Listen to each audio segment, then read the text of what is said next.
Andrew McClurg, welcome to the Marketing for Business podcast. Thank you. Good to be here. Man, I'm looking forward to this chat. Like, you've got a wealth of knowledge when it comes to business, and especially in the hospitality industry. I think you'd probably be inside more hospitality businesses in New Zealand. And I'm not saying that from the other side, but you've got a lot of knowledge inside hospitality. You're the director for Tevalis New Zealand. I'm really interested to hear your take on what's going on in the industry, but also I believe success leaves clues. So even if you're not a hospitality venue or a hospitality business, there's going to be some gold in this conversation. So I appreciate you coming along. Pleasure. No, good to be here. Mate, where did it all start for you? Like the name I asked you before, McClurg, are you Scottish? Yeah. You are Scottish? Yep. Absolutely. Born and bred Christchurch. Nice. Yeah. So been here for 50 odd years. Oh, wow. Got into this game by accident, probably really. Yeah. Studied a bit of accounting, went to university, decided that wasn't right. Yep. Got a job in this industry just as someone I knew, back in the old cash register days when we were, and literally first job was cleaning alcohol off them. Oh, really? But I was a self-taught developer, always liked creating things, started developing software in hospitality,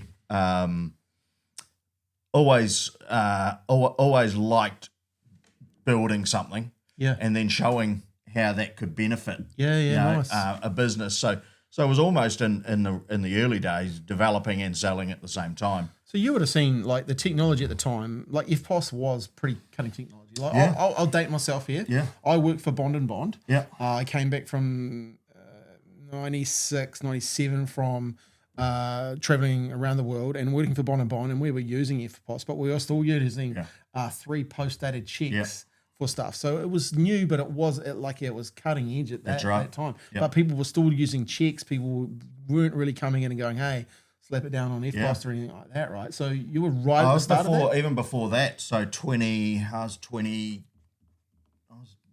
years old, 21 years old, so that would have been 91. And that was even, we were dealing with large bottle stores, that used basic cash registers to make sales. Yeah, totally. And checks, massive checkbooks that they'd record everything on. No stock management, that was all of their understanding of their business came halfway through the following month when head office said, here's how much money you made or lost. Oh, wow. True. Because they sort of didn't have it. Everything was very manual. Yeah, it was manual. It was pre-Windows, sharp cash registers. It was I guess back then the margins covered everything. Yeah, true. Cash was king. Yeah. So you banked a lot of money. The fat was in the product. Yeah. So the mistakes, wages were low. Didn't matter. Rent was low. Yeah. You could make mistakes and get away with it. Yeah. And so from your perspective, you obviously started, you went to university, maybe didn't think that was for you. Getting into self-taught yourself coding, did you see a future there? Were you sort of family, someone in the family was a rocket scientist basically, and so I sort of learnt the basics of him, and I just really loved that, you could build something. That's cool. And then when that moved into business, you're actually, I used to sit in meetings and hear the problem, develop the solution, sometimes on the spot, because back then development was actually pretty quick. Yeah. And then go, here's how we do it. Wow. So we could solve real-time problems at the same time. And that'd have been hugely valuable for people, right? Like it's a real skill to be able to hear that problem and know what the real problem is too, because you can hear a surface level problem, but what is the real problem? That's the challenge. And then to build something on top of that. What sort of software were you? I'm curious, just because. Back pre-Windows, it was a product called Advanced Revelation. Okay. And literally, it was almost like typing English, to that point. And then you could compile it within a minute. So you could literally be there and go, so this is what you want. Bang, bang, bang. Shift F9. Yeah. It would compile it. You'd run it and go, now is that what we're talking about? and you couldn't do it now because because the checks and Security. balances Yeah. nowadays that people are looking for wouldn't allow you to do it. Yeah. But we were dealing with licensing trusts, and would sit there and solve the problem on the fly. How good. But the problems back then were probably pretty big. Yeah. So it People was would easy to do. People think you're a bit of a wizard. Well, there weren't many people that could sell. Yeah. That true. could understand the Yeah. industry issues. Yeah. At the same time, be a developer. Yeah. And solve it in a relaxed atmosphere. Yeah. In a way that really people understand and That's right. is helpful to the business owner. What were some of the common problems you were solving? It was stock management was Yep. always key.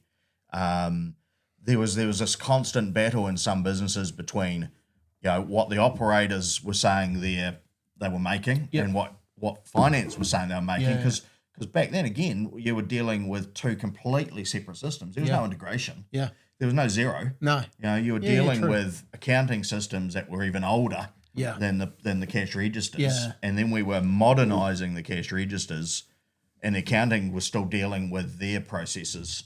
So we could tell you what your GP was like. Yeah. They were going, oh, that's rubbish, until we check all the invoices, reconcile all the statements, do your stock take, get everything in, then we'll tell you what your GP is. And there'd be this halfway through the following month, there's an argument. We go, no, our GP is this. No, it's this. Interesting. And we had one where we would literally, we got to a point with one group where we were literally comparing GPs on a daily basis. Wow. And ultimately it got to the point was, your point of sale GP being live was always going to be slightly different to a manual calculation that head office was doing. But they could at least measure that and go, right, cool. We'll agree to disagree. We're within CUI, and we'll carry on. Yeah. So then obviously the evolution of people started to realize, hey, this thing is, the banks are changing, things are progressing more towards, electronic transactions.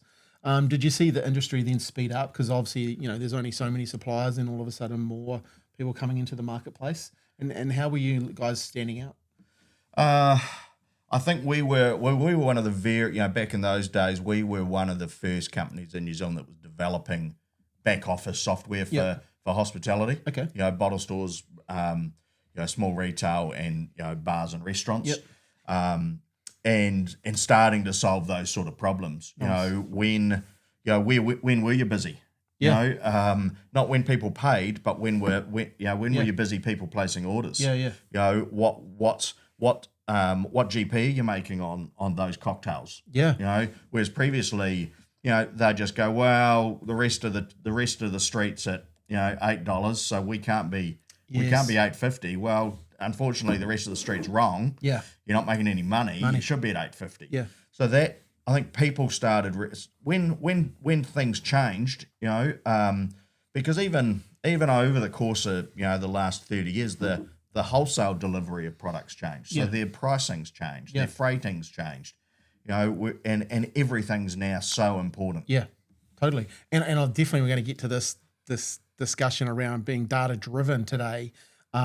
With what you're doing now, because I think it's a great takeaway. I even remember back in, I think it was 2010, it was just before the earthquakes.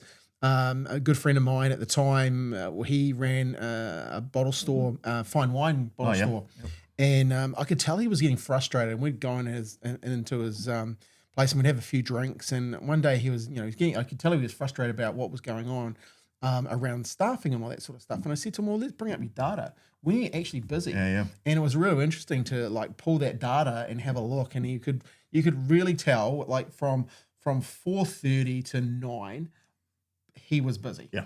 But he only had him or someone else on, and they were missing sales. Yeah. Because the other period of time where he had someone else on, there was it was that 80-20 rule, right? Yep. And he could have made more sales by closing that for that period of time and putting that other salesperson into them and then incentivizing that person to sell more as well. The two of them, they have 3 of them on the floor, because I'd watch people and he'd go out and there'd be another person there, but then there'd be more people coming in at that time and they wouldn't get to everyone. Yeah. And I just thought, man, that data, it was a real opportunity. Yeah. Sadly, then the earthquakes hit and destroyed his business. Exactly. But hey. But that data's critical. I mean, we're expanded into Australia, and you see the difference between the bigger groups over there and what they're looking at. So that if we're talking, it's popped up almost every time when we've started engaging with a group, and the first thing they want to know is can you tell me every Monday for the last 6 months between 9:30 a.m. and 11:30 a.m. how much we're selling? Yeah. Should we be open? Yeah. Yeah. Yeah. And we go, yep, here's how you do it. And they go, it's exactly what we've been looking for. Yeah. And because they can't, otherwise they're making decisions on gut. Yeah. And for some business owners, the gut's probably right. Yep. They have an inkling around what's going on, but at the same time, hey, what about the data? Yeah, exactly. And going, and it's okay not to be open if you're not. That's right. Making it. Yeah. There's sometimes it's a double-edged sword. Yeah. Like if you start not being open on a Monday, Yep. everybody now knows you're not open on a Monday, true. so it's almost impossible to get that back. Yeah. But if you know what you do on a Monday, then can you still from a brand perspective be open? Yeah. Because you now know what you do on a Thursday. Yeah. Well, and also put more effort into Thursday. That's right. To make Thursday busier. Yeah. I remember definitely talking to a couple of hospitality people that are really, really skilled at what they do, talking about, hey, making your better days better versus trying to make your not so good days. Yeah, Trying exactly. to give them a lift. It's easy to actually put some more fire on those days. Yep. Interesting stuff. And I think this is, not even just for hospitality. This is sort of stuff that people in any business should really be looking at. If you have a point of sale. Correct. Retail, you should be looking at this sort of stuff. And we're going to go through a whole bunch of things in this. So I think it's going to be a really, really good chat. So, okay, so you're doing some coding. You're starting to make some products. Yeah. Yep. Yeah. Start making some products. Job opportunity came up that came with a car. Yep. 100% sales. Oh, really? It's like, oh, that's a nice red Corolla. Yeah. So, and I always knew I had sales skills. Yep. It's probably handed down from a family, family sort of trait. And so that sort of took me out of development into full-time. Yep. Into full-time selling. The company I worked for, it evolved. There was development team, and I enjoyed interacting. Hospitality is a great business. Yeah. You meet some great people, and some great friends are developed along the way. And so I really enjoyed that, presenting to individual owners, venue managers, boards, executive teams on how solutions can solve their problems and help them. And then getting them engaged and going, nice. That was the drive to moving into that role. It was, the selling became a byproduct. Solving, getting people nodding their heads because you were solving problems was, that's the fun bit. Yeah, that's the cool bit you get to do. What do you think some of the keys to selling is then, like from what you've learned? It's interesting. We've got product, and most of my best presentations very rarely even bring the product up. Yeah, nice. I couldn't count how many presentations I've done where there's been the laptop hasn't even come out of the bag. Oh wow! So what are you doing?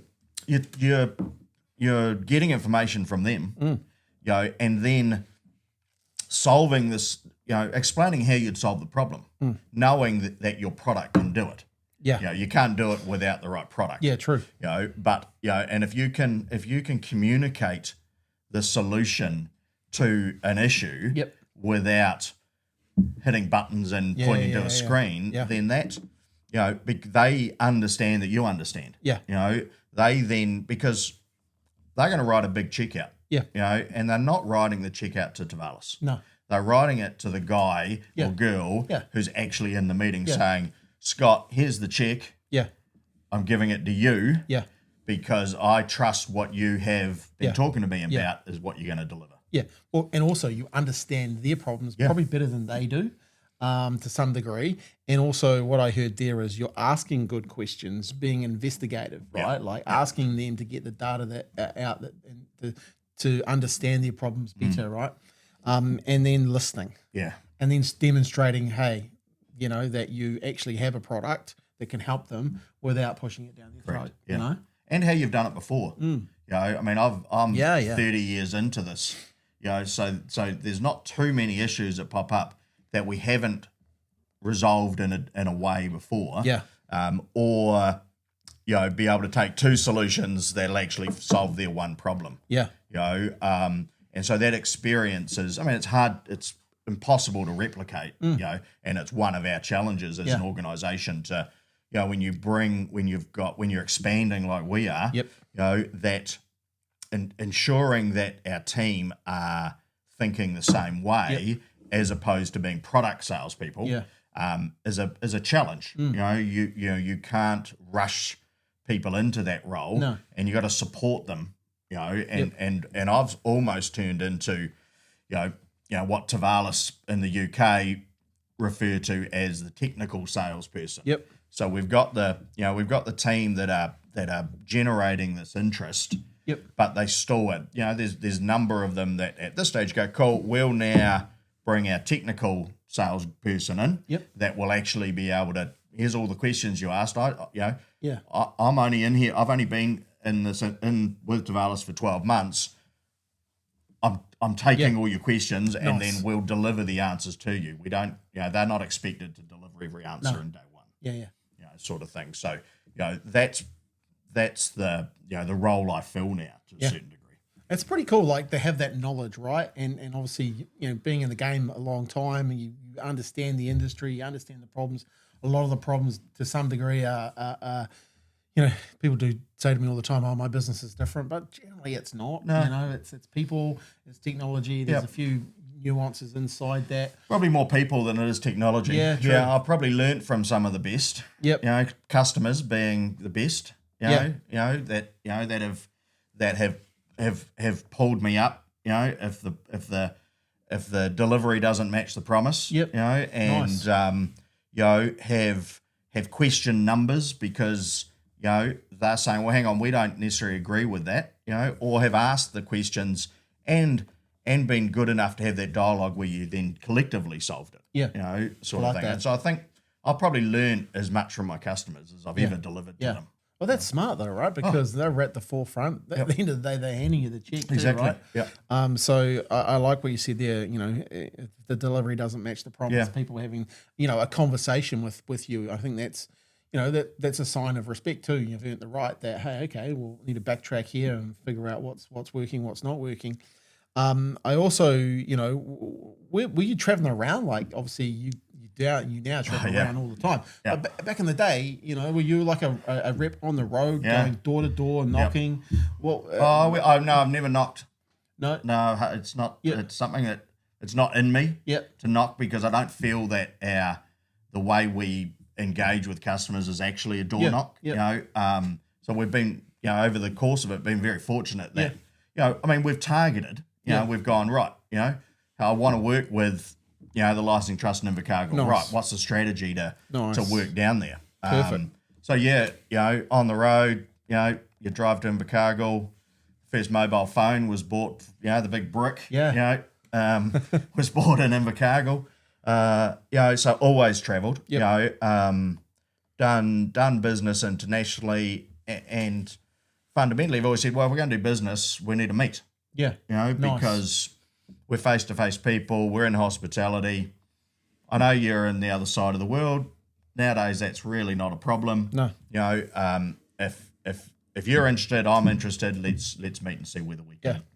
Whether we're compatible to a certain degree. I reckon that's really important. Like, I went to a place the other day, and I could have done it online, but I really wanted to meet the people in the room, because I believe for the future of what I want to do and what we want to do together, we need to be in that room, and it would have been really easy just not to. I could have had a Zoom call. Exactly. But I think there's something to it, meeting people, especially like creating that depth of connection versus the width of connection. Well, it's long term. It's you want, certainly we're not selling point of sale systems. We're selling fully integrated solutions. So and you can't deliver that on day one. No. So you've got to have a relationship that is going to have ups and downs. But is sort of ground on respect. That both parties are knowledgeable. There's going to be ups and downs, but we know where we're trying to get to. And that was the journey we agreed to get on. Yeah, nice. I had the same. I had last week was supposed to have a meeting. he had COVID. He said, but I'm all right. Let's hop on a Teams meeting. Yeah. And he's in Christchurch. Yeah. And I happen to be in Christchurch at the same Yeah. time, which isn't that often. And I said, no, let's just move it to next week. So we end up having a beer, at 4 o'clock yesterday as their meeting, Nice. Which was sort of the close, Yeah. because he said, well, if we're going to do it at 4 o'clock, let's have a beer on the way home. Perfect. Sort of thing. And that's hospitality for you. Yeah, true. To a certain degree. Yeah. But, we would have done an hour and a half just chatting about what the journey was for this group. Nice. Which the point of sale was that much of it, but what they're trying to do is that much. Yeah. But they've got to start with a point of sale solution point of that's sale. got growth, Yeah. that's going to support that journey they want to get on. Yeah. When you look at technology now and you see, where do you see the abilities for businesses to really grow using technology? Given your background in coding and that sort of stuff, do you look at some interesting, go, man, if they just put in some more technology here, or where do you see some of the opportunities are just for businesses in general? There's technology everywhere. Yeah. And predominantly all the technology is really good. But how you utilize them, Yep. is the key. So you've got your online booking system now that when you make a booking, they know everything every time you've been there. Yeah. If that booking system and your point of sale is integrated, they know across their estate where Scott goes. Yeah. What venue he likes to go to, what time of the day and Yeah. what day of the week he goes to, and typically what his favourite items are. Yeah. And the good operators, I mean, it's a wee bit unique for me because some of these operators, when they know me, so it stands out a wee bit on their booking system. But I'll regularly have a client. If Sarah and I go out, there'll be 2 glasses of champagne from the GM on the table. Yeah. Now that doesn't matter who you are, that feels Yeah. special. Yeah. True. And so if you've got all that information, Yeah. but most places don't use it. Yeah. That's the challenge. Data is everywhere. How do people know that? How do they know that? How would a business know that? Well, every time I've been there, Yep. I've booked online. Yep. Every time, and then at the end of my process, I've sent back Yep. from the point of sale my basket spend at product level back to the booking system. Nice. So now the booking system has got all this information. Andrew's a VIP. Yeah. What's our process for VIP? Nice. When you put that through to the point of sale, every time a staff member goes to the point of sale and opens up that table, it says VIP at the top and that person's name. I love it. And it's nothing better than going, a hospitality, staff member greeting you by your name. Yeah.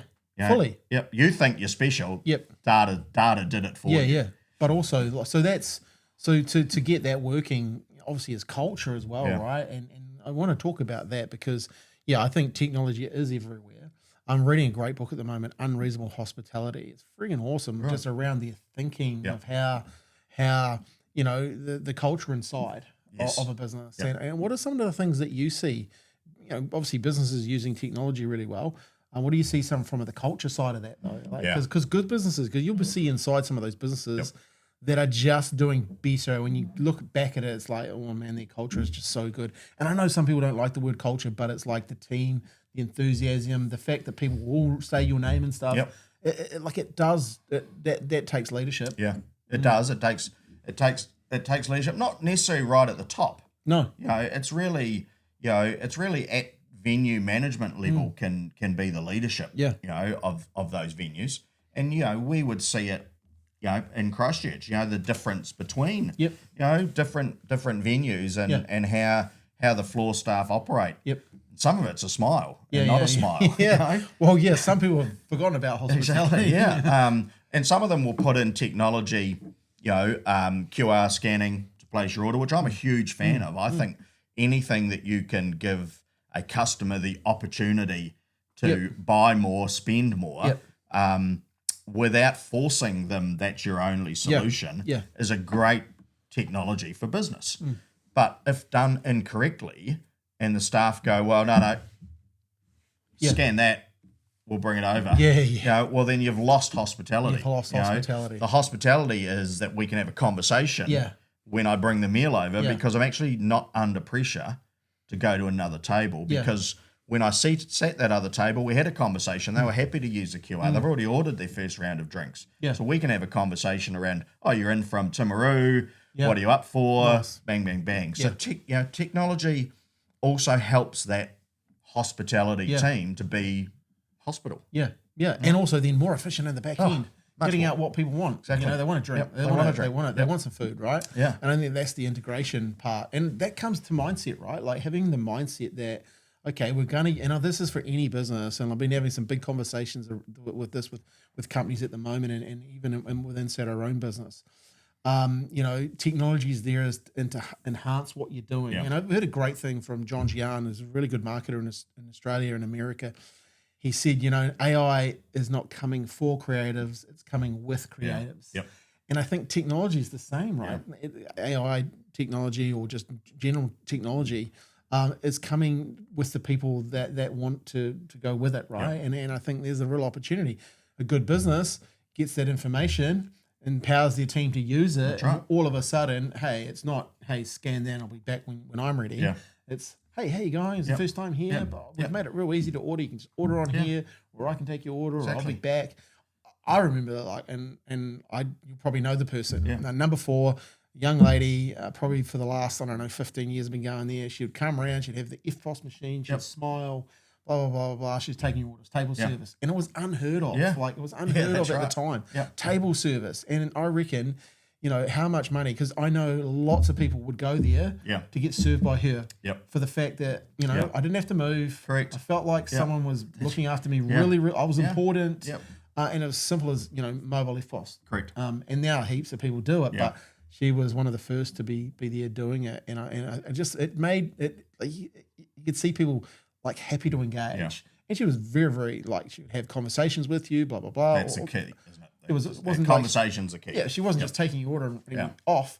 But I just thought, wow, there's and I always thought, if you're going to compete in that area, you better be good. Yeah. Because they are good. Like you have to up your game to even compete with that, right? Because here I am 15 years later talking about it on a podcast. Yeah, that's right. Exactly. But it was revolutionary at the time. It was hospitality, I guess. It's an interesting thing, like if you look now, Tevalis founded in 2005. Yep. Over 800 or 8,500 or 10,000 venues now? Thousands, globally. Globally using it. Yep. Obviously, you're the director of New Zealand, and you're looking, obviously going and you're expanding into Australia, and which I think that's exciting of itself, right? When you look at the technology itself, what does it actually help businesses do? One thing I was looking at, obviously, it helps people, sell faster. Like the software is. It's you can serve more people, right? You the ability to do that. One thing I really did like, and I wanted to talk about it, the integrations that you have. Yes. And like even with loyalty, because I think that's a massive part of marketing today. So maybe talk a wee bit more about the product and specifically how it helps, but then how you see it helping specific businesses. Yeah. Yeah, it's I think integrations done right and used correctly is really important. Yeah. If you look at a general, restaurant bar, they've got a booking system, they've got a loyalty system, they're managing their stock, they've got a payroll and rostering system, they've got a financial system, and point of sale. Yeah. Yeah. And if you're running all of those independent, well, there's sort of no collective data to sort of that you can help with anything. Yeah. But if I'm integrating my booking system, I'm integrating my QR ordering system with my loyalty so that there's no sort of separation, and I can bring everything back into a single point. Nice. Well, I can then start working out how to make changes. Yeah. And I think, businesses go through challenging times. But if you've got the information that says, what do we need to adjust to actually be less challenging? Yeah. Where are our wages, out of sync with our revenue? Now, there's a minimum amount of staff you need to run a business. Yep. Especially a restaurant, sort of thing. So you've got to have a minimum number of sort of people. But, how do we adjust things around that? Nice. What are we doing? We've got quiz night on Tuesday. what is our food and beverage spend on quiz night? And sometimes quiz nights sound great because they fill the place, but no one goes up to the bar because they're too busy quizzing. So how do we then make it without breaking their train of thought in the middle of a quiz? How do we make it easy for them to order? Or how do we, because we break at half time and everyone rushes to the bar, so we've got 30 minutes of peak spend for 100 people in our venue. So how do we, if you solve that problem, well, you've probably added $2,000, $3,000, $4,000 to your week's take. Totally. What I love about that is about being strategic, right? Like, okay, we've got this product that's working well, but how can we actually serve more people? How can we actually help more people to help ourselves to some degree? One thing that came to mind when I was just thinking about this is like, it's kind of like the Swiss Army knife, right? Like you have all these things that you can pull the levers on when it comes to integration with your point of sale, right? Because in the Swiss Army knife, you can do so many different things, right? And this is what you're allowing businesses to do. One thing also, you can upsell and cross sell. Which I think, for a business like that, who wouldn't want to do that, right? Yeah, like exactly. And then obviously better inventory management, so it's all pulling back. You've got all these things that the software can do to help a business be better. Let's talk about loyalty though, because I think that's a real big one that I think a lot of businesses want more loyalty. They don't know how to execute it. And so let's talk about that. Let's talk about it from a hospitality industry, some of the things that you've seen worked really well, and then I'll try and relate it back to other businesses. The loyalty is it's almost a default go-to. We need a loyalty system. And I had a conversation last night with a group about, driven from the top was we need a loyalty system. Well, that's a pretty simple statement. I always believe you're offering a loyalty system so that you now can market to your customers. Because you're giving me your details. I'm giving you 10% off every time you come in, or every 10th coffee free. Your local coffee shop where you get every 10th coffee free with a smiley stamp is basically just giving stuff away for no return. Because they don't know who I am. They're not telling me about the new menu that they're launching. They're not inviting me in for Mother's Day brunch.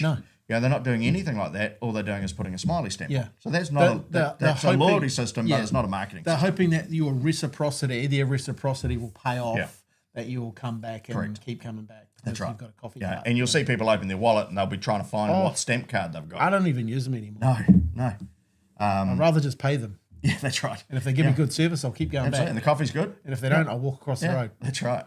So I think loyalty leads into marketing.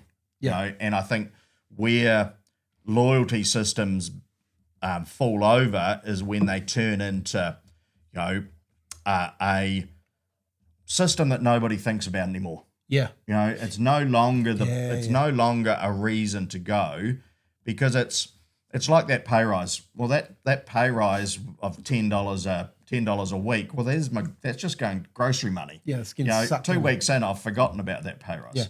And if I've got a loyalty system that never communicates to me, well, I've forgotten about it. And you made an interesting point, and which I guarantee is a conversation you hear all the time. It comes from the top. We need a loyalty system, and that box is being ticked. And I can hear that conversation happening. But okay, you said something interesting. Loyalty leads into marketing. Let's talk about what the good people are doing then. Like, what are some of the successful places that you deal with? What are they doing when they get people on? Because we talk to people all the time. Oh, loyalty. What are they doing to install loyalty, to generate loyalty, to actually move the needle to make more money?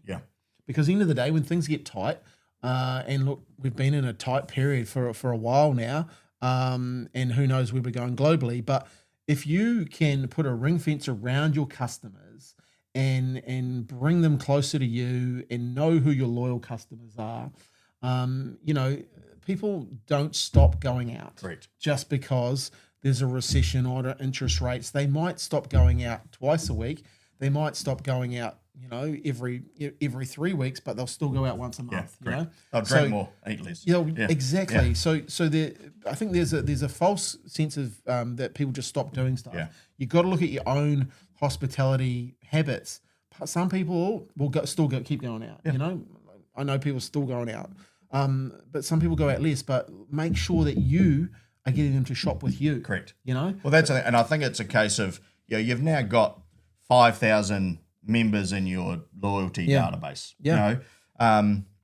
You've got Formula One on this weekend. Totally. You've got an All Black test on. You've got a new menu launch. You're opening a new store. Yeah. You've got this database of people that if they're not going to know, posting the fact that you've got, you're opening a new store on Facebook's not going to capture those 5,000 people that are already your customers. No. Well, you've paid to get them in there. Yeah, exactly. And you've been giving them things away. And I think one of the interesting points, and this is where if you can understand this from a mindset perspective, when you get someone on your loyalty program, they've actually been a customer. Yeah. They've actually voted with their money. Correct. They voted with their money, right? Yep. And I think this is one of the things that a lot of businesses probably don't understand is when they vote with their money, there's a level there of confidence that they're giving you. They're giving you the money. You're competing with everyone else's hospitality dollar too, and they right? probably enjoyed that. Yeah. Because that's the reason they then chose to sign up. Exactly. So they probably had a pretty good experience. Yeah. And now they've chosen to sign up, and then we don't do anything. Yeah. Whereas, if you look at, your hospitality places around the country, they're all together. Yeah.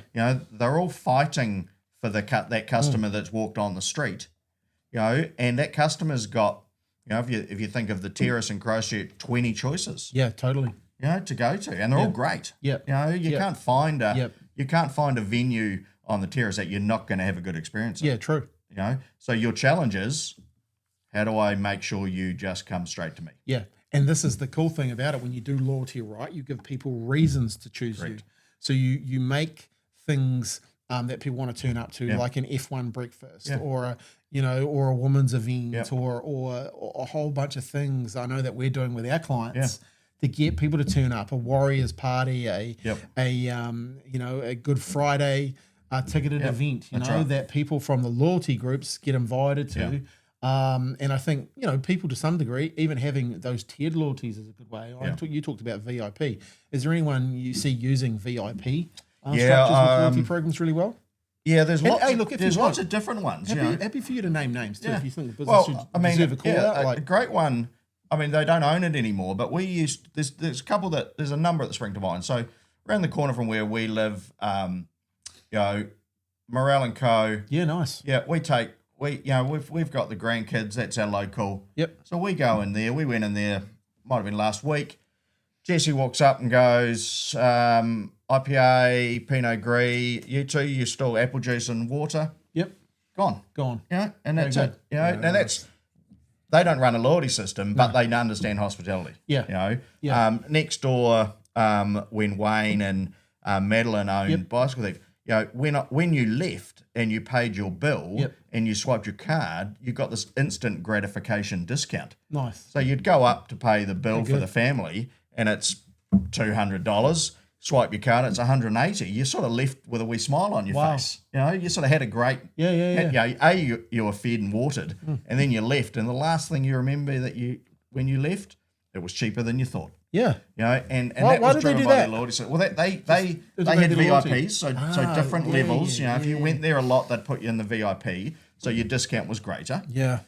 But you would go, okay, well, I'm coming back. Totally. Because that last thing you had with the client, they left smiling. Yeah. And you can save a lot. You can save a lot of problems with that very last step when they leave your venue. Yeah. That's really cool. I didn't know they did that. That's a great way to do it, right? When you go up to pay, you've obviously been there shopping, you've bought stuff, you've enjoyed yourself, food. Yeah, that's very, very cool. Yeah. Now, and so there's that loyalty, which is instant gratification. There's loyalty where you build up rewards. And then you can redeem them. They tend to be, you've got to drive those a bit more. Hey, Scott, you've got $100 worth of rewards. Come in on Saturday. We've got the Warriors on, and there'll be a margarita pizza. That sort of thing. And so that database allows you to do that. Yeah. But you'll find that you think of your booking system, how many emails are in a restaurant's booking system. Yeah. And so Mother's Day promotion Totally. goes out on social media. Yeah. But I've got 5, 10, 20,000 emails that have booked in my restaurant before that should also be getting that communication. Why do you think they don't do it? Time. Yeah. Time, effort, get the marketing right, get it looking like it's been produced professionally rather than, me trying to produce it. Looks like I did it in Microsoft Word. Yeah. And I think it just comes down to time. The groups, the venues I see that do it well are either investing in a resource to do it externally or they have a dedicated resource internally doing it, or a bit of both. Yeah. Because, talking about, my experience from Tevalis in marketing is becomes a when I have time. Yeah. It's not my key role. Yeah. When I have time to fire something out as quickly as I can that doesn't interfere with anything else. Yeah. So if you say to a hospitality operator that doesn't have a resource doing it, you got your loyalty system, you got your booking system, you've probably got something else of your website that people have signed up to a newsletter. Yeah. And so you've got thousands and thousands of bits of data, lots of double ups, that it's like, too hard. Yeah. That's pretty much the problem. Yeah. And then it just becomes in that too hard basket, and there's no strategy for it. There's no planning. Yeah. When Mother's Day's tomorrow, it's too late. Yeah. So chuck a post up and then realise, no one's. Yeah, well, they're busy. Yeah, not me. Yeah, because they're strategic, right? They're planning in front, using the data, using the technology. That's to your point. Hey, it's not just a loyalty system; it's a loyalty marketing system. Yes, 100%. Do you think maybe some of the owners think, I don't want to annoy people, I don't want to be in their face too much, or like, do you think that? I think that's the case of all marketing. I think, isn't it? It's that, if you're marketing, the same thing every single week, well, then I'm not even opening it. Yeah. But if you're marketing things of interest, things that are coming up, then that's engaging with those loyalty members. Yeah. So it is quality over quantity to a certain degree. Yeah. That's for sure. I think it's a real opportunity to use, like, you should have a marketing calendar. There's some factors inside your loyalty thing that you should have. Yep. One is obviously everyone's birthday. Yeah, exactly. One of the smartest things I've seen in marketing is talking to one of the guys I know in America who owns America's best restaurants. They would teach their restaurants, making sure you have the loyalty, person's birthday. Yep. But then send them another one 6 months later just to say, happy birthday. Yeah. People reply, it's not my birthday. Yeah. Oh, well, come in anyway. Exactly. If they've noticed people aren't coming in, just having a bit of fun with it. Yeah. And like, it's pretty cheeky, but it engages people in that conversation. And I think that's the point. Like, engage people. What do people want to know? A lot of people want to give their opinion. Yes. So why not engage them in on their opinion? That's right. And there's some really big, there's, again, technology-wise, there's some really cool tech that can actually analyze down to the product level people's opinion. So, launching new menus. We've got a new menu launching. What are your favorites from our previous menu? How good. So getting feedback via technology as well as looking at it via the data, because most venues will just run off their summer sales report and go, oh well, we just get rid of those. We'll launch our winter one. Yeah. But with no customer feedback. Yeah. Your birthday one. Your birthday one's a great idea. I mean, I get my free pizza from Kaiser. Yep. On my birthday. Yeah. I'm notoriously useless at those. I mean, I'm traveling a lot, so but it was always there going, hey, and the kids love going there. Yeah, totally. So and it was always in the back of your mind. I've got my free pizza at Kaiser. And I didn't use it. Yeah. But Kaiser was in my head enough times. Yep. Now, if they'd flick me one 3 months later and go, hey, Andrew, you didn't use it. Yeah. Don't panic. Yeah. It's still sitting here waiting for you. Sitting here waiting for you. Or don't panic, but come in and we'll, the bowl of fries for you. Yeah. That's like, how good do I feel now? Yeah.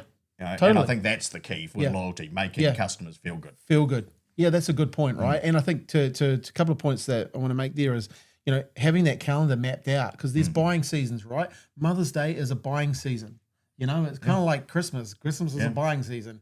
Rest of the time, people aren't buying stuff, but at Christmas time, they're going to buy stuff. Yeah. Mother's Day, people are going to take your mum out for lunch, dinner, breakfast, whatever. It's a buying season. So you should have that on your calendar as an event that you're marketing to. One thing, you made an interesting point around what you can do, and a lot of people put their own bias on stuff. And so they self-check what they think, oh, well, I wouldn't do that. I wouldn't go there for a free pizza. I wouldn't go there for free fries. So they don't market to them. Yeah, there's no point. No one's going to come here just for free fries. Yeah, but don't put your own bias on it, because there's plenty of people will turn up. And I know from the Kaiser, you know, the free pizza over the time, it's definitely made them money. It's got them people coming in the door. Sure, there's that one person that comes in and has a pizza and that's it. Yeah. But that's very, very like that's 1 in 1,000 compared to all the other people that bring a family member, 2 family members, 3 family members. Because they want to come in for their birthday, they're getting a free pizza, and you know it's a good vibe to be doing it as well. Yeah, absolutely. And what does a pizza cost? If you know your costs, you know pizzas. You know, and if you're bringing families together, well, actually, you probably out of that one booking created 3 more fans. Yeah, totally. You know, we've caught up with family at Odeon. Yep. You know, first time they'd been there. Yeah. You know, now absolutely love it. Yeah. And so they're there on their own. Yeah, yeah. You know, sort of thing. So you create the right. Yep. You bring people in, then you're creating more fans. Yeah. And if you really understand the numbers of customer acquisition and what it costs to get someone in the door and what it costs to keep them, lifetime value, which end of the day, loyalty builds lifetime value, right? You don't underestimate the social media, because all of a sudden you put someone there, they've taken photos of you there, you've been out on social media, other people see you there. I know this from, I was at Hamner last week, right?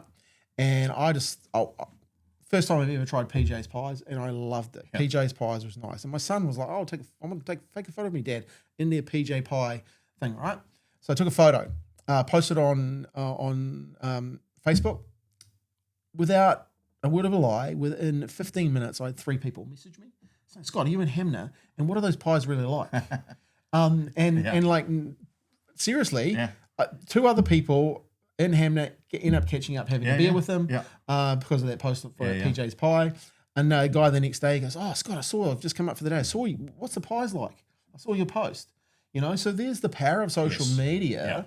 As well. So, you know, getting people in for a free pizza, they're bringing the family, as you say, down and they're going to come back. But also, you've extended your reach, because if you get them posting on social media, don't underestimate the power of just those little touches for everyone. Yeah, well, I mean, in reality, Tevalis New Zealand, for the first 3 years, was built on personal social media. Yeah. Yeah, it was I remember having this conversation with you. Do an install, take some photos, shoot from the hip, you know, wait for someone to message me that I spelt something wrong, which was every second post, because I do it without my glasses on. And for 3 years, that's what we did. But there wasn't, in those days, there probably wasn't a meet I didn't go to where the first thing they say is, man, you're busy. Yeah. And they were right, we were busy. Yeah. You know, and it was all, you know, as you said, it's, you know, your PJ's Pies was your private post. Yeah. You know, and that just keeps leading to more and more business. Yeah, totally. And if you're in Hamner, go to PJ's Pies. Absolutely. Very, very good pies. And on your, you made a comment about, you know, your opinion not being, you know, don't push that down. You know, when I said earlier that I've been taught, I'm not self-taught. I've been taught by some smart people. Yeah. We used to work in retail, you know, and women's fashion. Yep. For diverting that, and the buyer, you know, she once said to me, because she'd travel overseas a year in advance for next season. Yep. And she said the trick she had to do was not to buy things that she liked. Yeah. You know? Yeah. So that was the key. She was buying for the group, and it wasn't buy what she liked, buy what was going to work. Yeah. You know, and that was that same sort of thing. You know, and we'll work with groups and they'll launch their new menu. Within days, they'll go, oh, hey, we need to add back, you know, product ABC. Yeah. You know, because the feedback was, hang on, where'd that go? Where'd that go? You know, that's why we came here, and that's the first thing we ordered before our mains. Yeah, I think that's really interesting too, because you're listening to your customers. Yeah. And what I find really interesting, and it's really interesting seeing the back end of some of the software now. you have some businesses that we deal with have some raving fans. Yep. I'm talking big spend inside some of these businesses, right? Yep. And like like it's people do have raving fans about some restaurants, some businesses, and I know when you talked about, hey, this is a smart idea actually. Hey, asking what should we put on our menu? That's like getting that information back.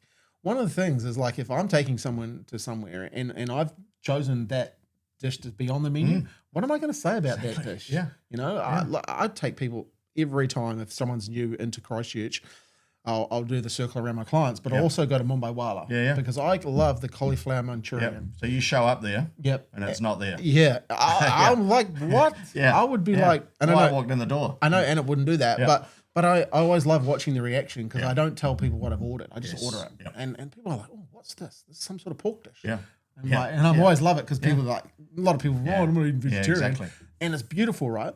So I think that's the thing, like being I guess not humble enough, but using technology to find out what your loyal customers really want and delivering them to them is a smart thing to do. And if you don't have the data, so one of the products we integrate with, their story was they had a big group, a quick service. One of their products was fries, and their supplier came to them and said the price of your potatoes are going up, and this was $1 million of cost. And they were like, well, now we're going to have to increase our prices. What they ended up doing was actually using technology to gain data. They did a couple of stores where they changed supplier. And then they used the technology. They actually found out that their customer base actually preferred the new fries. Wow. That actually meant they didn't have to put the price up. And it was millions and millions of dollars to get, that they could do by talking to their customers to gather the data to make decisions. Whereas they were just going to go, we're going to have to add $2 to every small fries. End of story. Which like at the end of the day is a huge cost to the marketplace. So then being able to use data to make a better decision. That's right. How good's that, right? Like if you're a business owner, what would you say to business owners? How do I do that then? What do I need to look at?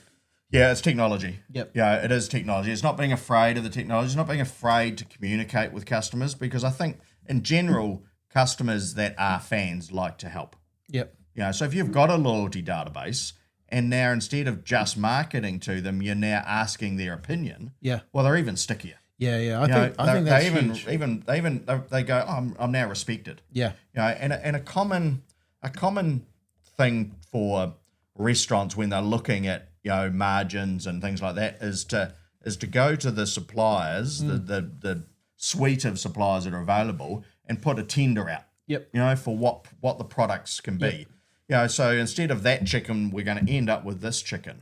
So you do that, and you get no feedback. And the decision you made, which is based on cost, ends up being not appreciated by your customers. And so your revenue's down, and you've never asked anyone their opinion of how'd you like our new menu. And I don't. How many times have you? From the we are creatures of habit, so we tend to go to the same places quite often. How many times you had feedback that said, "Hey, what do you think of our new menu?" I don't think I've had. No, I don't think I've had any. I definitely know when I go to a place, and there's a place I go to regularly. Well, not regularly, but when I go there and we'll order some chips and stuff, and I've realised the chips have got better. Right. And I said to someone the other day, I said, these chips have got better. And go, oh my God, they have. Or have they what? So it's those little things, It's always those little things in hospitality. What do you reckon, when you look at the Australian market, the New Zealand market, what do you reckon some of the differences are in those markets? Who's doing hospitality better? I think they are. But it's hard because population makes a difference. More people. But they're definitely I think they're embracing technology quicker. Is that because there is more people, there is more competition, so you have to get an edge? And they are corporates. They've got that corporate mindset. There's not a meeting we have that stock management is not key. Massive. Knowing your numbers, man, like being real. You understand, hey, that is a That's massive component Yep. of hospitality, right? Is Yeah. to dial that down, Without dial that question. in. Yeah. Yeah. Whereas over here, that's not step number one. Yeah. Yeah, because we're creative maybe a bit Yeah. bit too much on that side, right? Yeah. Yeah. Integrations, critical. There's not a venue we go to there that doesn't have what they refer to as pay at table. Yep. So that's taking the FPOS terminal to the table, Yep. opening up table 12, splitting the bill, getting you to pay your half and me to make my half. Yep. And so there's not a venue that's mandatory in Australia. okay. Whereas here, it's like just head up to the maitre d', and they'll sort it out. Yeah, and then you're standing around waiting. Exactly. Yeah. So I think they've embraced that technology more. Yeah. And the numbers. Yeah. Critically the numbers. Yep. When you look at pay at the table, how much more successful is that, from a customer experience perspective? No queue. Yeah, no queue, right? No queue. Yeah. I don't have to go up and go.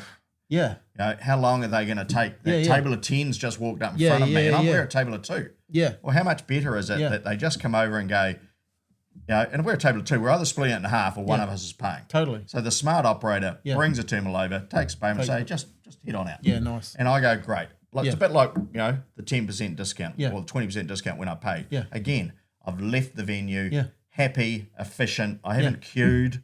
Yeah. I've gone, man, this is a smart operation. Yeah. They know how to make my life easier when I leave. Yeah, so those little things just adding to that customer service. Yep. Controversial though, but what do you think of tipping in New Zealand? I guess because of how much travel I do, I don't tend to shy away from it. Yep. I don't mind it being offered. I think if you're going to offer it, be proud to offer it. Yep. I think if you're offering it and then you cancel it before the customer's got a chance to do it, well, what was the point? Seen that a few times. I go, hang on, smack, let me do it. So I think if I've had a great meal and great service, I actually don't mind tipping. But I think it's currently an optional thing, and I think the longer it can stay an optional thing, the better. Yeah. It's really interesting in the States, and obviously traveling there quite a bit. Now just built in. Yeah. Even over the years, I've seen it change. Now it's built in, and then that goes to everyone, and then you got to tip the person directly. Right. And I was just like, man, we went to one of Gordon Ramsay's restaurants in Miami, and it was interesting. The guy picked up the bill, and I was just like talking to him about it, how the guy came over, and I was sitting next to him. This is a table of probably 30 of us, and he's like, "Yep, the tip is built in." Yep. And I was like, "Whoa, Yeah. built in? Yeah. Like, okay, Yeah. so you're not looking at the menu anymore. Exactly. Like that's just built That's in." right, yeah. And then the server explained that any other tip would be for him, theirs. theirs Yep. directly. Yep. And I thought that was interesting because I always believe, I just brought up that tipping to ensure prompt service. That's what I thought Right, it was. yeah. I've worked in hospitality and I've been tipped. I've been tipped, but I always thought that you should give good hospitality. Yes. To get the tip. 100%. Because I've sat there in restaurants in America going, "There's no way I'm tipping you. Exactly. Your service is rubbish." Yeah. Alternatively, I've been to a Starbucks Yeah. in America where the service was awesome. They had a friendly old chat to me, and I tipped them. Yeah. And I just find, I hopefully we don't get to a point in New Zealand where we start to integrate it that it's the thing. That'll be a problem. When it's built in, Yeah. because I believe you should ensure prompt service. Yep. If someone's giving you good service, and was at a restaurant the other day, great service, tip them, and that was on their, the That's machine, right. like FPOS machine. Yep. I'm happy to tip. Yeah. But not happy when it's just baked in. Yeah, that's right. Yeah. Yeah, you're never backing that out of America. No. No. And you wouldn't want to see it brought in anywhere else. No. Australia is the same. It's not there. But the opportunity for you to tip is provided. Yeah. And I think that's great. Oh, that's great. Because if you want to, if you've had good service, tip them. Well, sometimes you've had a great meal. Yeah. And you don't know how the tips totally. are done. No. Most businesses we deal with over here, the tips that are my customers that are tipping, it is a pool. Yeah. Because your experience is not the one person. Yeah. Someone made those drinks. No, totally. Someone cleaned those dishes. Someone cooked that food. Someone prepped prep the kitchen 4 hours ago. Yeah. You know, Yeah, and, totally. And most groups now, and again, there's software being developed that'll actually do it all for you. Yeah. You know, and it'll work out how much you should get based on how many hours you've worked and what your role is, and some smart stuff out there. Yeah. But yeah, no, I'm not against anything like that. This has been a good chat. I've really enjoyed it. It's amazing how time has gone fast. Like we're up to we're an hour already. I've got a couple of other questions I just want to get to. What do you think? What is marketing to you? What does marketing mean to you? Oh, it's a tough one. I think marketing for our company is. Oh, it's a tough one to answer, actually, Scott. If I think of it from our client's point of view, it's a way of engaging their customers. Yep. You know, it's a way of keeping in the forefront of their customers. And for Tevalis, you know, it's probably slightly different for me. I've always used it as a so that someone else who's not using us can see what we're doing. Yeah, nice. Yeah, and potentially. You know, I don't shy away from success. Yeah, no, totally. You've got one. Celebrate your wins. Celebrate your victories. Yeah, totally. And so that's typically what we use it for. Is Yeah. like we're super proud Yeah. that we're now working with this group. Yeah. You know, and we know that this group actually is a cornerstone client for us in this state of Australia. So that's other people will take note of that. I have a saying: get known by the success of your clients, and get caught. And this is what you do really well. Get caught in the act of what you want to do more of. Yeah. And if you just looked, even if you want to go follow Andrew and see what he's doing online, he gets caught in the act of doing what you want to do more of. Yeah. You're taking photos of you at a venue, you're mentioning the venue, you show the Tevalis, you show the point of sale. Sometimes there's a beer, sometimes there's 2 beers, sometimes there's you in the pictures, but it's like getting caught in the act. Yeah. And that's a real skill. It's a real skill. Get caught in the act of what you want to do more of. Because then people will see it. So if you want to mow more lawns, get caught mowing more lawns. If you want to be doing more installs for heat pumps, get caught doing that, right? Because we're proud that we're doing it. Totally. Like we're so happy that we've got that client. And we're so happy that we'll mention them in that client. Yeah. In that post because we hope we've done a good job. Yeah. The quickest way to find out is to mention them in the post, but we're proud that we've got that new client. Yeah. So marketing to you is that whole proof, and backing what your product is doing and who you're doing it for, which is really, really cool. Getting known by success of your clients is such a good one too. And good for the team. Oh, also, we're working with these guys. Oh, how good's that? Yeah. Like it's very, very cool. Yeah. One last question. What is a gift that business has given to you? What do they give? No, what's a gift that business has given to you as a human?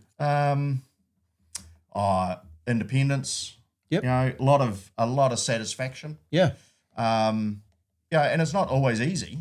Yeah. Don't get me wrong, but I love hospitality. I love what we do. Nice. There's not a day goes by or a meeting I have that is not like that was fun. Yeah. If we go out for dinner, it's to a client. Yeah, nice. Because we like our clients. Yeah. We seem to have done a good job. And you have a lot of them. That's right. And they typically are going to greet us nicely. Yeah, nice. And so we like that relationship. Yeah. So I've made great friends through, our clients, golf trips, dinners. Yeah. It's a great, it's a good life. Yeah, it really has been. I know from having some mutual clients, they talk highly of you and highly of Tevalis as well. So it's pretty cool to hear that you really love it, because then I meet business owners all the time, and the ones that are successful, they just live and breathe it. Yeah, they love it. They don't worry about stuff because. As in, they know if something goes wrong, they're going to fix it. Yeah. They know they more worry about the problems that they're solving and how they're helping people. And I think that's what's come across here today. No, I'm gonna be greedy. One more. If you were starting your business today, yes, and you were looking at technology and everything that's going on, what are the 5 things that you would do to get started? Knowing what you know now over the years, when it comes to technology, comes to sales, comes to marketing, comes to people. What are the top 5 things that you would recommend to people? Well, the top 5 things, some of them might be a wee bit boring. We love boring. Ensure you've got a business. You know, I think it's number one. You know, I mean, you can have dreams. Yeah. You know, but yeah, you're part of an ecosystem. Yep. You know, and so you know, there's going to be lots of people that are, you know, services that you're going to need. Yeah. You know, you've got to make sure you've got a business that's actually part of that ecosystem. Yeah, nice. Be resilient. Yeah. You know, you're not going to win everything. You know, we got down to the last two of a major building in this city. Yep. I thought we were in. Yep. You know, we weren't. 30 seconds later, it was like, right, back on. Yeah. You know, you can't. No. You're going to lose. You Yeah. know, you just got to go, that's okay. Yeah. Yep. What did I do everything I could? So Yeah. resilience is definitely, you know, one of my keys. Honesty. Yep. You know, have you are you being honest that this is actually viable? You know, and you know, being determined. I think determined and to stand up for what you know is true. Yeah. You know, is a key. Where do you think that's come from for you? Oh, failure. Yep. Yeah, failure. Yep. You know, I do come from a failed company. Yep. You know, and I would say, you know, and we had investment. You know, we had a board. Yep. You know, and if I look back, some decisions that were made I knew were wrong from experience, but because, you know, you had a board, you had funds put in, you go, well, these guys, maybe they know more than me. Yeah. Well, they didn't. Yep. You know, and that lives with me to today. Yep. To Monday's call with the UK. Yep. Around growth. Yeah. Yeah. You know, and it's like, no. Yeah. You Yeah. know, no, until we've got our fundamentals in their current states, Yep.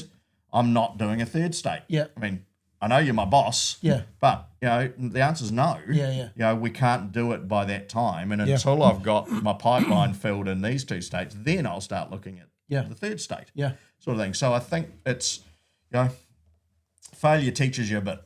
You know, and as long as you utilize that, you know, then, and it doesn't break you. I think one of the best lessons I've ever learned from the All Blacks is, you know, people learn more from their failures than they do from their wins, right? Yeah. And sometimes failure is a good teacher. I got a coin inside my office. It says, I got it from an entrepreneur in the States. It says win or learn. Yeah. So if you're either winning or learning. You're not actually failing, right? That's good. And I think that's a really good takeaway on it from a mindset. Yeah. One other thing I just add to what your list there is, and I got it from, you know, talking to you here, is back yourself. Yeah. That is something else I would add to that. You know, when you're going through this and you're looking, okay, making sure you actually have a business, and then, you know, being resilient is such a key. I think it's lost on a lot of people that probably don't. They're not as people aren't resilient. I find these days, if it gets tough, they quit. Yeah. And you've actually just got to stay in the game. Yeah. You're one there. Stay in the game and stay in touch. Yeah. Because you never know when they get let down by someone else. That's right. Yeah. Never been a bridge. Yeah. Yeah. That's right. Yeah. It's like, you know, that's fine. They made a decision. Yeah. Yeah. Completely the wrong decision. Yeah. You know, in your own opinion, that's fine. You know, but you know, that's you know, it's still, you wish them success. Yeah. Yeah. Totally. How do you keep your mindset sharp then? Like, because, you know, like being determined and having failures and all that sort of stuff, but to manage to keep yourself going and be resilient. Where does that mindset come from? Not sure. Yeah, I think it's Scottish blood. Yeah, I think it's built in. Yeah, I do. I think it is built in. It's, you know, it's something. You know, if there's a negative thing, it's gone real quick. Yeah. You know, and that's a blessing. Yeah, it's held me well. Yeah. You know, and you know, it's, I don't know where it comes from, but you know, it's incredibly useful. Yeah. You know, that you go, great, next. Yeah. You know? Yeah. It's a good way to you know, have that mindset and also not dwell on stuff that, okay, I didn't get that deal, but okay, pity patty, 30 seconds, boom, move on. Exactly. Who can help next? That's right. Yes, exactly. And that's the thing. That's the thing, because I noticed, like, from good salespeople and good salespeople are listeners, but they're also good at service. Yeah. And hey, look, you weren't able to service that one, but who can I service now? Yeah, exactly. Yeah. We're going to go and service. It's fine. We didn't have the fit. It wasn't personal. Perfect. Move on. Yeah. You know, move on. and talk to someone else. Hey, so if you're a hospitality venue or you're a retail venue and they've been listening to this podcast or watching it, how do they get in hold of you? And what's the process? Do you have initial chat with someone? How does it all work? Yeah, typically, I mean, we keep it pretty casual. Yep. You know, they can hop on the Tevalis website and put an inquiry in. Yep. You know, we start off we have no idea whether we can do anything for you. Yeah. You know, so it's got to be casual. It's usually just catch up. You know, who are you? What are you doing? Why was there any interest in the first place? You know, and are we the right fit? Yeah. Because we may not be. Yeah. You know, and sometimes if we're not, we'll actually recommend who are. Yeah. You know, because we're still in the industry. We don't want you going down the wrong path. Yeah. Sort of thing. So, you know, I love that, eh? I love that. You know, we have no idea if we can help you, but let's have a chat. Exactly. And if we can't, I probably know someone who can. Yeah. So that's typically our approach. Yeah. You know? Sweet. So, how do they contact you through the website or LinkedIn or anything? Yeah, like you've got my LinkedIn page, Andrew McClurg. You've got Tevalis.com as a website. That's usually the easiest way. Well, we'll put all the information in the show notes, and send out all the videos and stuff. There'll be show notes to get hold of Andrew. Man, I really appreciate your time. It's been great. This has been a great chat. We've covered a lot of stuff, and I know I'll get people tagging me in on this one, going, "Hey, this was great. This is real good, usable information." So please do. Your job now is to share the podcast, share it out. If you've been watching this on YouTube, make sure you share it as well. Tag us in some videos. We'll have some short form video content coming out. What did you learn? What's your biggest takeaway? Maybe share it with someone in hospitality or retail that's using FPOS systems. Maybe someone you know that should be talking to Andrew and the team at Tevalis. So appreciate your time. Thank you for coming and listening. Go out there and, as always, have fun, take action, and remember, as always, celebrate your victories.